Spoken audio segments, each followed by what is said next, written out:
Welcome to the Hollywood Scholar. I'm Jed Morgan, and a few days ago we got a trailer for the new 60th anniversary special coming to Doctor Who with the return of David Tennant and Catherine Tate respectively. And the reason I didn't really talk about the trailer when it first came out is I didn't really get much out of it. I mean, it was nice seeing David Tennant come back, saying some of his old lines, referencing some old character arcs. It was nice seeing Catherine Tate back, mentioning stuff like, I feel like I'm missing a huge part of my life, the most important, beautiful part. That was a great section, but otherwise the trailer was just kind of there for me. I didn't get any emotional resonance from it, and I didn't really get any negativity from it either. It was just there. So I didn't really want to speak about it, but there are some interesting analytics and interesting responses to come out of it from both fans and mainstream and access media alike that I do want to briefly talk about. People are generally being more positive about this series coming back, this 60th anniversary 3-part special, than I initially would have expected. And that just goes to show you can't underestimate the power that David Tennant has in this fandom. Hopefully it's good. I want nothing more than good Doctor Who,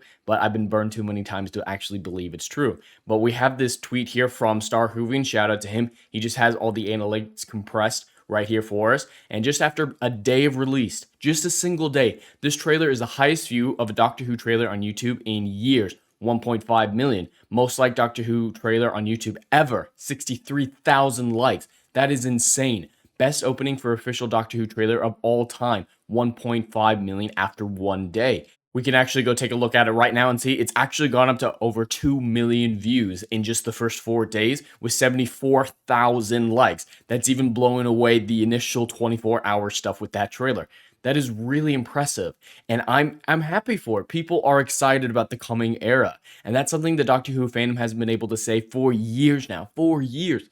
And if it's good, I really am really happy for these people who are excited about it. Even if it's spectacular, if they don't erase the timeless children, I can't get reinvested in this franchise. But if it's at least well written, once again, I can be happy for the people who are enjoying it. And we got the Doctor Who Power of the Doctor trailer, just as reference here, only got 545,000 views. And this is the same channel. This is the main Doctor Who channel. And it only had 16,000 likes.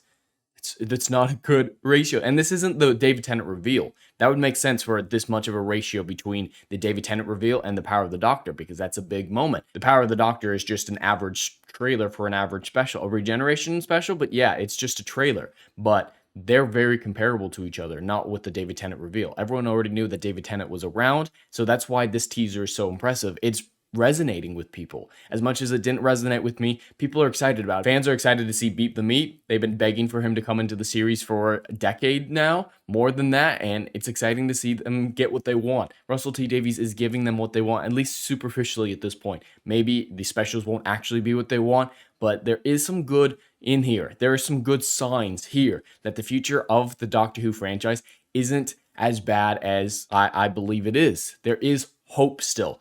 And that's never a bad thing. That is just some really impressive analytics that prove that people want to come back. Fans want this series to be good again, and David Tennant might be just enough of an excuse to get them back into it. And again, I want nothing more than good Doctor Who. I just don't believe it. And access mainstream media sites, they're reacting strongly with shill articles like this. Jodie Whittaker, 13 Doctors, the best as ever because diversity and stuff. That's about all the argument they can provide. Nothing unusual there. Not going to read it because it's really quite profound. But they also had this article that I initially dismissed because it was so stupid, but Garrett from Neurotic also mentioned that he'd heard it in behind-the-scenes stuff, that this might actually be true. And if this is true, I'm going to be very upset. So a lot of people are taking the return of David Tennant as a victory, saying, hey, the BBC, they all listened to us and said this is what they need to do to get back. The Jodie Whittaker era was so bad that they're bringing back David Tennant, and that's a victory for the people who hated Jodie Whittaker. And I do see that to a certain extent. It may not have been as an actual, hey, prove you're right, fans. We agree with you now, fans, as more of, oh, the views are so vastly diminished that we need something big. I don't think it was altruistic or pro-fan. It was just pro-business bringing back David Tennant. But they're saying, no, it wasn't actually that. It was actually to make fun and mock the toxic fans who didn't like Jodie Whittaker's run on the Doctor. And I could totally see the BBC and Russell T Davies actually doing that, especially Disney. Disney's very good at mocking fans.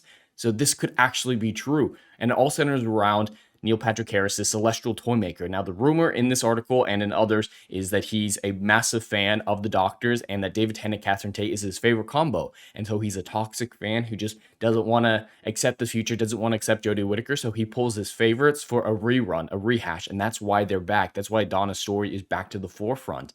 And he just needs to be taught the lesson by the Doctor that you need to move on sometimes, that you got to let the past die, the Last Jedi style, and that Jodie Whittaker was the future, and that's the way it should be. If they actually go about that, none of this will matter. The teaser trailer getting great views won't matter because people will hate something like this, being told through a character like the Celestial Toymaker that they're bad, toxic, and should let David Tennant go. That is not the right message to send.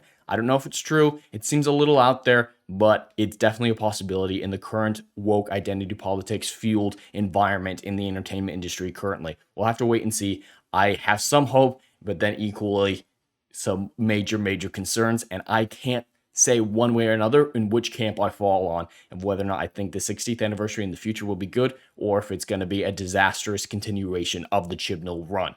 And finally, Star Hooving had another tweet that he put out. Apparently, people are really set that in the trailer, they mentioned that David Tennant was really skinny. And that's fat shaming, or that's body shaming, and oh my god, it's so bad. It's like, that's a continuation of a joke between Donna and the Doctor. It's playful banter. It's not serious. Donna isn't actually body shaming him. It's just an inside joke that they've been doing for decades now. But apparently, people are freaking out. It's like, oh, man is skinny. Oh, you're so evil. So there's some woke people attacking this movie as well, and that's always fun to see. Whether or not it turns out that this is going to be a woke attack on the fans, like that CBR article thought it might be, it's funny to see some woke people attacking Doctor Who. It's great to have it inversed a little bit, at least for the time being. But anyway, that's all I have for today. I'd love to hear your thoughts in the comments below. Please like and subscribe, and I'll see you in the next video.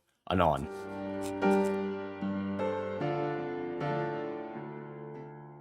Hey, yo, are you feeling what I'm doing up in here? Oh, I know you are.